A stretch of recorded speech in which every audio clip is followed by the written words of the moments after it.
தொடங்கலை. இது நீண்ட காலமாக அந்த கோரிக்கை வச்சு ஆசிரியர் பெருமக்கள் போராடிட்டுருக்காங்க. பகுதி நேர ஆசிரியர்கள் பணி நிரந்தரமும் அந்த சம வேலை சம ஊதியமும் கேட்டுக்கிட்டு போராடிட்டுருக்காங்க.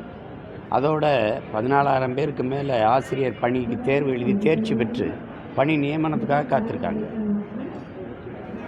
இப்போ இதில் என்னென்னா, இந்த போராட்டம் போன ஆட்சியில் இருக்கும்போது இதே ஐயா ஸ்டாலின் அவர்கள் நாங்கள் வந்து இதை நிறைவேற்றுவோம்னு உறுதி கொடுத்ததற்கு தேர்தல் அறிக்கையில் கொடுத்ததே இருக்குது. அதை நிறைவேற்றுவார் நின்று இந்த பாருங்கள் ஆட்சி முடிய போகுது, இதுவரை நிறைவேற்றலை. இப்போ மறுபடியும் அந்த கோரிக்கையை வச்சு அவருங்க போராடிட்டு இருக்காங்க. போராட்டத்திற்கு எந்த அளவிற்கு இந்த நாடு நீங்கள் பாருங்கள், வெள்ளைக்காரன் நம்மளை அடிமைப்படுத்தி ஆளும்போது விடுதலை கேட்டு போராட அனுமதிக்கிற ஜனநாயகத்தையாவது அவன் வச்சுருந்தான். விடுதலை பெற்ற நாட்டில் ஒரு அறிவை போதிக்கிற ஆசிரியர் பெருமக்கள் வீதியில் நின்று போராடுறாங்க. அதுக்கு ஒரு போராட அனுமதி கொடுத்துருக்குதா? அந்த போராட்டத்தை அந்த கோரிக்கையை ஏற்று ஏதாவது பேச்சுவார்த்தை நடத்துதா? அங்கீகரிக்குதா? அடித்து துன்புறுத்தி வண்டியில் ஏறி தூர போடுது. யாரோ அந்நியர்கள் இந்த நாட்டுக்குள்ளே புகுந்து அவசியமற்ற உரிமைக்கு போராடுறது மாதிரி நடத்துது. செவிலியர்கள் ஒரு பக்கம் போராடுறாங்க, ஓய்வு பெற்ற அரசு ஊழியர்கள்லாம் பழைய ஓய்வூதியத்தை கட்டு போராடுறாங்க, பணி நியமனத்துக்கு தேர்வு எழுதிட்டு காத்திருக்க ஆசிரியர்கள் போராடுறாங்க. இந்த பகுதி நேர ஆசிரியர்கள் பணி நிரந்தரத்திற்கும் சம வேலை செய்கிறோம், அப்போ சம ஊதியம் கொடுங்க. அதானே அது வேலை, ஒரே வேலை தான், ஒரே உழைப்பு தான். அப்போ இந்த கோரிக்கையை ஏற்கனவே இல்லை கூப்பிட்டு பேச்சுவார்த்தை நடத்தி உரியவர்கள்ட்ட அது ஒரு தீர்வு கொண்டு வரணும். இது தெருவிலே எல்லாரையும் நிற்க வச்சுட்டு அப்புறம் நல்லாட்சிங்கிறது எப்படி? நீங்கள் பாருங்கள், நேற்று தேர்வு நடந்திருக்கு, உதவி பேராசிரியர்களுக்கான தேர்வு. அது உயர்கல்வித்துறை நடத்தியிருக்கு. அதில் கேள்வி என்ன? 50 மதிப்பெண்களுக்கு கேள்வி என்ன? என் அலைபேசி எங்கப்பா, என் அலைபேசி இல்லை, அதில் என்ன கேள்வி நீங்கள் போய் பாருங்கள். அதில் அது என்ன? இல்லந்தேடி கல்வி, இதை பற்றி நீ ஒரு இதை எழுது, உன் கருத்து என்ன? நான் முதல்வன் திட்டம், அதை பற்றி கருத்து என்ன? எப்படி கலைஞரின் உதவித்தொகை, அதை பற்றி உன் கருத்து என்ன? இதில் 50 மதிப்பெண்களுக்கு 5 கேள்வி. இந்த திமுக அரசு கொண்டு வந்த திட்டத்தின் பற்றி கருத்து, அதனால் ஏற்பட்ட தாக்கம், இது எழுதுன்னு கேட்குது. இப்போ எழுதுகிற நான் இந்த திட்டத்தை தவறாக எழுதினேன்னு வச்சுக்கோங்க, அது அவங்க என்ன பண்ணுவாங்க? தேர்ச்சி பெற விட மாட்டாங்க, வேலை வாய்ப்பு வேலையை உறுதி செய்ய மாட்டாங்க. இப்போ இந்த திட்டத்தை பாராட்டி இது பெரிய அளவுக்கு மக்கள்கிட்ட தாக்கத்தை ஏற்படுத்திருக்குன்னு எழுதுனா அவனை நீங்கள் தேர்ச்சி வர வைப்பிய வேலைக்கு தேர்வு பண்ணுவீங்க. இது இதில் தெரிஞ்சிருது பாருங்க, யார் எனக்கு ஆதரவாளன், யார் என் கட்சிக்காரன். இப்படி எங்கேயாவது அரசு தேர்வு நடத்திட்டு பார்த்துருக்கீங்களா? எந்த மாதிரி ஒரு ஆட்சி? முதல்வரின் காலை உணவு திட்டம் எப்படி, அதை நீ எப்படி கருதுறீங்க? அது எந்த அளவுக்கு தாக்கத்தை ஏற்படுத்தியிருக்கு? இப்போ நான் தாக்கத்தை ஏற்படுத்தலை, அது சரியில்லைன்னா நீங்கள் என்னைய தேர்ச்சி பெற வைக்க மாட்டீங்க, வேலைக்கு தேர்வும் பண்ண மாட்டீங்க. எப்படிப்பட்ட இது பாருங்கள். இப்போது சிறப்பான திட்டம், அது ரொம்ப பயனளிக்குது அப்படின்னு எழுதுனா என்னை தேர்ச்சி வர வச்சு என்னை வேலைக்கு எடுப்பீங்க. அப்போ அது எழுதுகிறவங்களுக்கு தெரியும், எவன் என் கட்சிக்காரன், எவன் எனக்கு ஆதரவாளன், எவனை வேலைக்கு எடுக்கணுன்ட்டு. இந்த மாதிரி கொடுமையெல்லாம் எங்கேயாவது நடக்குதானே? அதெல்லாம் நீங்கள் பேசுங்க. இது என்ன புரியலை. 950 கோடிக்கிட்ட இழக்குது மகளிர் உரிமை தொகை. அதுக்கப்புறம் மாணவர்களுக்கு அந்த தமிழ் மகனுக்கு ஒரு 500 கோடிக்கு இழக்குது. அப்புறம் புதுமை பெண் திட்டத்தில் 400-500 கோடியே இழக்குது. ஆண்டுக்கு 12,000 கோடியே இழக்குது. யாராவது என் பிள்ளைங்க, எங்கள் அம்மாலாம் வீதியில் நின்று போராடினாங்களா எங்களுக்கு 1000 கொடுன்னு? போராடிக்கிட்டு இருக்கான் ஆசிரியர், போராடிக்கிட்டு இருக்கான் செவிலியர், போராடிக்கிட்டு இருக்கான் மருத்துவர், போராடிக்கிட்டு இருக்கான் பழைய ஓய்வூதியத்தை கொடுன்னு. போக்குவரத்து தொழிலாளர் என்னுடைய பிடித்த பணத்தை கொடு, நிலுவைத் தொகையை கொடு, எனக்கு பழைய ஓய்வூதியத்தை கொடுன்னு போராடிட்டு இருக்கான். அவன் கேட்குறத கொடுக்காம கேட்காதில் போய் 12,000 கோடி. அது துப்புரவு தொழிலாளி ஒரு பக்கம் போராடிட்டு இருக்கான். காலையில் 300க்கும் மேற்பட்ட காவல்துறையை குவிக்குது. ஏன்னா அவன் பேரணி நடத்தி போகிறான்ட்டு. கொடுங்க அந்த அலைபேசியை கொடுங்க. இங்கே பாருங்கள், இங்கே பாருங்கள், இந்த கேள்வியில் இந்த கேள்விகளை தயவு செய்து நீங்கள் தெரிஞ்சுக்கணும்ல. இங்கே பாருங்கள், கொஞ்சம் கிட்ட இதை எடுத்து வச்சுக்கிறோங்க. இந்த கேள்வியை தயவு செய்து, ஏன்னா நானாக ஏதோ கற்பனையில் பேசிட்டு போகிறேன்னு நினைக்கக்கூடாதுல. இந்த பாருங்கள், இதான் அந்த கேள்வி தாள். அதில் இதை கொஞ்சம் கிட்ட எடுத்து வச்சுக்கிறேங்க.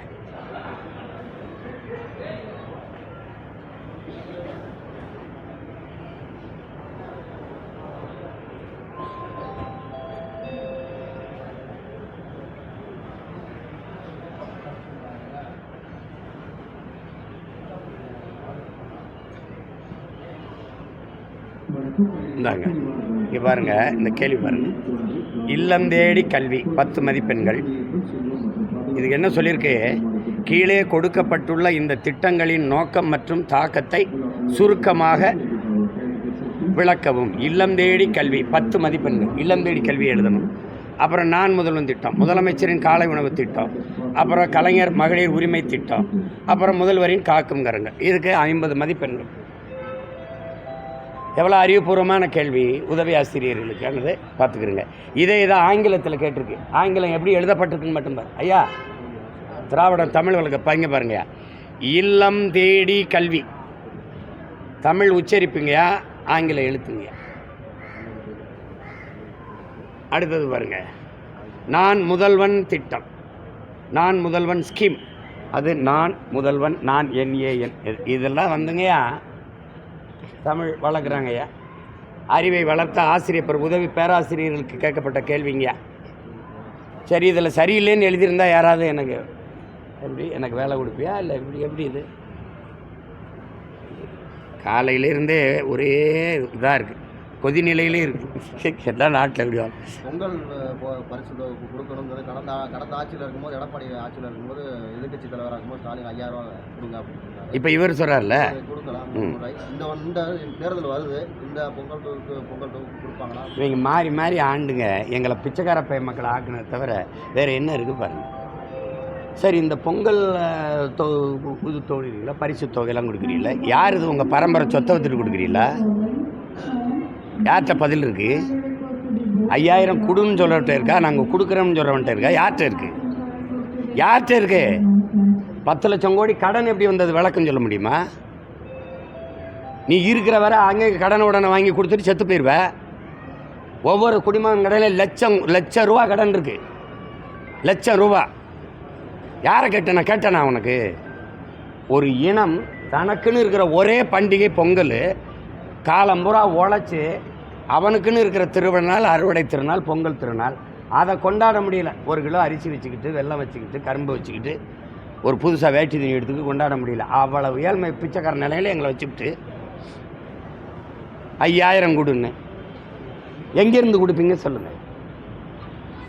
5000 கொடுப்பேன், ஆசிரியர் தெருவில் கிடப்பேன், செவிலியர் தெருவில் கிடப்பாங்க, அப்போ போக்குவரத்து துப்புரவு தொழிலாளி தெருவில் நிற்பேன், நீ 5000 கொடுப்பேன். இது ஓட்டை பறிக்கிறத தவிர இது நாட்டை காப்பாற்றுற வேலையா இது? யாராவது சொல்லுங்க. இது எத்தனை நாளுக்கு கொடுப்பேன்? அடுத்த ஆண்டு பொங்கலுக்கு 10,000 கொடுப்பியா? எங்கேருந்து கொடுப்பேன்? 186 லட்சம் கோடி கடனில் இந்தியா இருக்குது. இப்போ 10 லட்சம் கோடி கடன் தமிழ்நாட்டில் இருக்குது. திரும்ப திரும்ப கேட்குறேன், இந்த கடனை வாங்கி நிறைவேற்றின ஒரு நலத்திட்டம் ஏதாவது சொல்லு. ஏதாவது சொல்லு. போக்குவரத்து சிறப்பாக இருக்குது, சாலை சரியாக இருக்குது, தடையற்ற மின்சாரம், குடிக்க நல்ல நீர், படிக்க நல்ல கல்வி, ஏதாவது ஒன்று இல்லை. படுத்தா நல்ல மருத்துவம் ஏதாவது இருக்கா? நீ கட்டி திறந்துட்டு வாரா, 1 வாரத்தில் படிக்க போகிற பிள்ளை இடிஞ்சு விழுந்து செத்து போகிறான். நீ குடிக்க செத்து போனவன், கள்ளச்சாரம் குடி செத்துன்னு 10 லட்சம் கொடுக்குற. படிக்க போய் அந்த பிள்ளை செத்து போன அவனுக்கு என்ன கொடுத்த?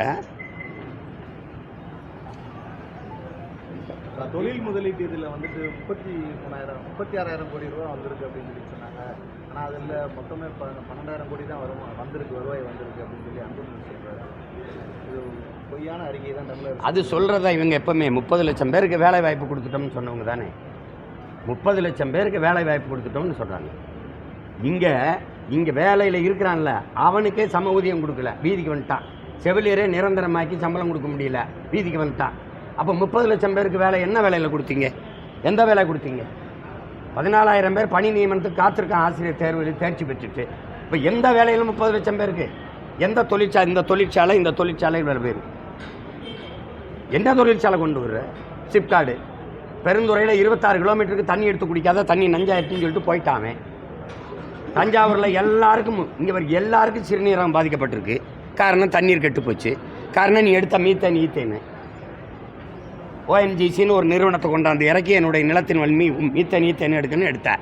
அதை எடுத்து வெளியில் ஊற்றினான், தண்ணியை போகிறேன். கடல் நீர் அந்த தண்ணி உள்ளே வந்துருச்சு.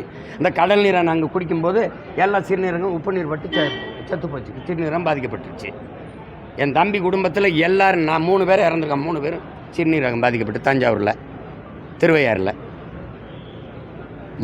முழுக்க புற்றுநோய், சிறுநீரக பாதிப்பு, நுரையீரல் தொற்று, நுரையீரலில் நீர் கோர்க்கிறது, இதெல்லாம் எங்கேருந்து வருது? தொழிற்சாலை தொடங்குறேன்னு தொழிற்சாலை தொடங்குவேன். என்ன எனக்கு கிடைக்கும்? வேலைக்கு என்ன கொடுப்பேன்? சம்பளத்தை வச்சு என்ன செய்யலாம்? சாப்பிடலாம். அது எங்கேருந்து வரும்? அரிசி பருப்பு. விளைநிலத்தை பராமரிச்சுக்கிட்டு தொழிற்சாலை தொடங்கிட்டு சோறு எங்கேருந்து போடுவேன்? அந்த தொழிற்சாலை தொடங்குறவன் யார்? எவனும் தெரியாது. அதுக்குள்ளே என்ன தயாரிக்கப்படுது? நிலத்தை நாசமாக்குற சாயக்கழிவு, இந்த பாலித்தீன், பிளாஸ்டிக், இந்த தயாரிப்பு, இதானே நடக்குது. ஒரு சிப்காட் தொழிற்சாலைக்குள்ள ஒரு ஊடகம் போயிட்டு வந்துடுவீங்களா? யாராவது போய் படம் எடுத்துகிட்டு வந்துடுவீங்களா? சொல்லுங்கள். நீங்கள் நுழைஞ்சிட முடியுமா? ஏன் என்னை நுழைய விட மாட்டேன்? 26 கிலோமீட்டருக்கு தண்ணி நஞ்சாயிட்டுன்னு சொல்றியே, 26 கிலோமீட்டருக்கு அளந்து பார்த்தியா? இதுக்கப்புறம் தண்ணி நல்லா இருக்கா? மொத்தமாக போயிடுச்சு. ஒரு ஆடை, பின்னல் ஆடை நகரம், இந்த திருப்பூரை வெறும் பிளாஸ்டிக் குப்பை மேடை ஆக்கிட்ட. நீ என்ன ஆட்சி நடக்குதுங்க? என்கிட்ட இருந்து மணலை எடுத்துகிட்டு போக சொல்லிட்டு புறத்தை வெட்டி எடுத்துகிட்டு போடா கனிமொழி கேரளாவில். அவன் கொண்டாந்து கறிக்கழிவு, காய்கறி கழிவு, மருத்துவ கழிவு, பிளாஸ்டிக் குப்பையை கொண்டாந்து ஏன் ஊரில் கொட்டிட்டு போகிறான்? உனக்கு தெரியாமல் வந்து கொட்டுறானா? இல்லை உனக்கு தெரியாமல் என் மலையை வெட்டி எடுத்துகிட்டு போகிறானா? கொடுமை இது. தனியார் பேருந்துகளை வந்து அரசு எடுத்து நடத்துது. ஏன் அரசு பேருந்தில் என்னாச்சு? தனியாருக்கு அந்த போக்குவரத்தை நடத்த வழித்தடத்துக்கு உரிமை கொடுத்து இதெல்லாம் கொடுத்தது யார்? அரசு. ஒரு தனியார் முதலாளிகிட்ட போய் அரசு பேருந்து வாடகைக்கு எடுக்குதுங்கிறதுக்கு இந்த அரசு இருந்தான்னா செத்தாங்க. நீங்கள் சொல்லு. இப்படி இதை விட ஒரு கேவலம் தாங்க தம்பி. நீங்கள் சொல்லுங்கள். அரசுக்கிட்ட தனியார் முதலாளி கடன் கேட்பான் தம்பி. அரசு தனியார் முதலாளிகிட்ட உன் வண்டியை சத்த கூட ஓட்டிக்கிறேன் அப்படின்னு. இதெல்லாம் தம்பி, இதெல்லாம் அரசு இல்லை தம்பி. இதுக்கு பேர் தான் தரிசு. இவ்வளோ வாரும் தேர்தல் அறிக்கை இல்லை, நாங்கள் எப்பவும் கொடுத்ததில்லை. செயல்பாட்டு ஒரு ஆட்சி எப்படி செய்வோம்ங்கிற விரைவில் கொடுப்போம். தமிழ்நாடு அரசு போக்குவரத்து தமிழ்நாடு எடுத்துட்டாங்க. இந்த விஷயங்களில் வந்து திமுக வந்து துரோகி, தமிழுக்கு வந்து விரோதிகளா அல்லது ஆதரவாளர்களா, இந்த விஷயத்தில் நண்பர் சீமா சொல்கிற கருத்துக்கு நான் ஏற்றுக்கிறேன் அப்படின்னு சொல்லி எச்சரிக்கை. இப்போ நீங்கள் தமிழ்நாடு போக்குவரத்தில் மட்டும் நீங்கள் இல்லை. ஐயா கருணாநிதி அவர்கள் சேரர் சோழ பாண்டியன் போக்குவரத்து இருந்துச்சு, கப்பலோட்டிய தமிழன் இந்த இதெல்லாம் இருந்துச்சு. அதெல்லாம் தூக்கிட்டு இப்போ இவர் வந்து தமிழ்நாடு அரசு அதை தூக்கிட்டார். இவர் வந்து மொத்தமாகவே தமிழ்நாட்டையே தூக்கிட்டார். அரசுன்னு நீங்கள் அரசு பள்ளி, தமிழ்நாடு அரசு பள்ளி கிடையாது, தமிழ்நாடு அரசு கல்லூரி கிடையாது, தமிழ்நாடு அரசு தங்கும் விடுதி கிடையாது. எல்லாத்தையுமே அரசுன்னு தான் இருக்குது. தமிழ்நாடு மொத்தமாக தூக்கிட்டாங்க. ஒரே ஒரு இடத்துல மட்டும் தமிழ்நாடு இருக்குது. தமிழ்நாடு டாஸ்மாக். நீங்கள் வேணால் பார்த்துக்கிறீங்க.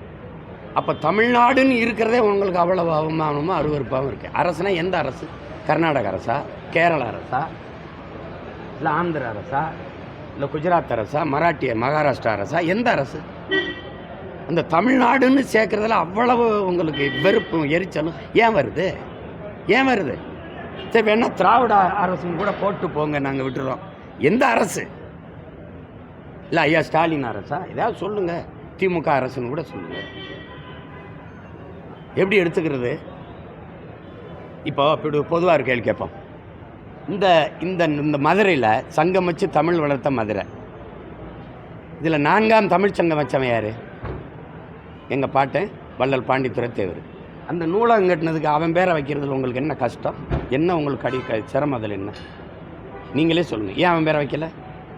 அவன் சொத்தப்புறம் கொடுத்தான்ல, மக்களுக்கு கொடுத்தான்ல. என் பாட்டன் கப்பல் ஓட்ட வரும்போது 1 லட்ச ரூபா கொடுத்தான்ல, நன்கொடையாக கொடுத்து வாங்கன்னு. அவனுக்கு என்ன செலவு வச்சுருக்கேன்? நீ இந்த மேம்பாலத்தில் ஒரு மரப்பாச்சி தண்டி ஒரு பொம்மையை வச்சுருக்கேன். சரி, ஜல்லிக்கட்டுக்கும் ஐயா கருணாநிதிக்கு என்ன சம்மந்தம் இருக்குது?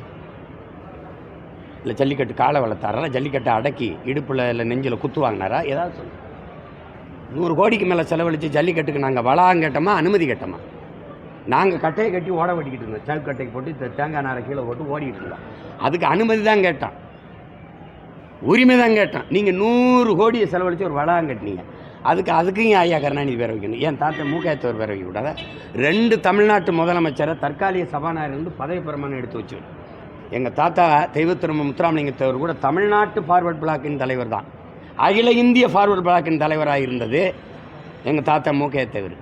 அவ்வளோ பெரிய தலைவனுக்கு அந்த பேர் அவர் பேரில் வைக்கக்கூடாதா? சரி, நாடக உலகின் தந்தையாக இருந்த சுவாமி சங்கரதாஸ்ன்னு ஒரு கலையரங்கு இருந்துச்சுல, அதை எடுத்துக்கிட்டு அதுக்கு என்ன பேர் வச்சிருக்கா? நீ தமிழ் தாய் சிலை எதுக்கு தூக்கிட்டு நீ எடுத்து தூக்குன? என்ன சேட்டை இது? நீ எனக்கு எந்த அடையாளம் இல்லாமல் ஒழிச்சிடணும் தான் நினைக்கிற? அப்போ நீங்கள் எப்படி அதிகாரத்தை வச்சு எங்கள் அடையாளங்களெல்லாம் மூட நினைக்கிறீங்களோ அதே மாதிரி அதிகாரத்தை கைப்பற்றி எங்கள் அடையாளங்களை நிறுவி உங்கள் அடையாளத்தை அழிக்க துடிக்கிறதுல என்ன தவறு இருக்குது? ஆசிரியர்களுக்கு நீங்கள் இப்போ கேட்டீங்க, இந்த உதவி பேராசிரியர்களுக்கு கேள்வி கேட்க வேறு கேள்வியே இல்லையா? சொல்லுங்கள், வேறு கேள்வியே இல்லையா? எவன் விமர்சித்து எழுதுறான், எவன் இந்த திட்டத்தை சரியில்லைன்னு சொல்கிறான்னு அடையாளம் கண்டுக்கு தானே. அதை புகழ்ந்து எழுதுனா நீ பாஸ் போடுவேன், வேலை கொடுப்பேன். அதாவது வாழ்க்கையில் ஜெயிக்கிறதுக்கு வந்து ஒரு நல்ல எதிரி வேணும் அப்படின்னு சொல்லி விஜய் அவர்கள் பேசியிருக்காரு. வராமல் போகிறவன் எல்லாரையும் எதிர்க்க முடியாதுன்ற மாதிரி சொல்லியிருக்காரு. இந்த கருத்தை எப்படி? அது சரிதான். ஆனால் அவர் எதிரி, அவர் ஒரு எதிரியை தீர்மானிக்கிறாரு. எங்களுக்கு கோட்பாட்டு எதிரி, எங்களுக்கு இந்தியன் திராவிடம், அதை தாங்கி நிற்கிற கட்சிகள் எந்த கட்சியாக இருந்தாலும் எங்களுக்கு எதிரி. அது அவருடைய கருத்து, அது அவர்கிட்ட தான் கேட்கணும். சொல்கிறீங்களே, அந்த வலிமையான எதிரி யாருன்னு அவர்கிட்ட கேட்கணும். நீங்கள் அதை எனக்கிட்ட கேட்கக்கூடாது. நான் எனக்கு என்ன கேட்கணுமோ அதான் கேட்டு பெறணும். வேறு அவ்வளோதானே. கூட்டணிக்கு இப்போ நீங்கள் என் கூட வர்றீங்களா? நான் பெரிய கூட்டணி வச்சுருக்கேன். 8 கோடி மக்களோடு சேர்ந்து தேர்தலை சந்திக்கிறேன். எனக்கு அது தேவையில்லை. கட்சி கூட்டணிகள் தேவையில்லை. பரவா? குறிப்பாக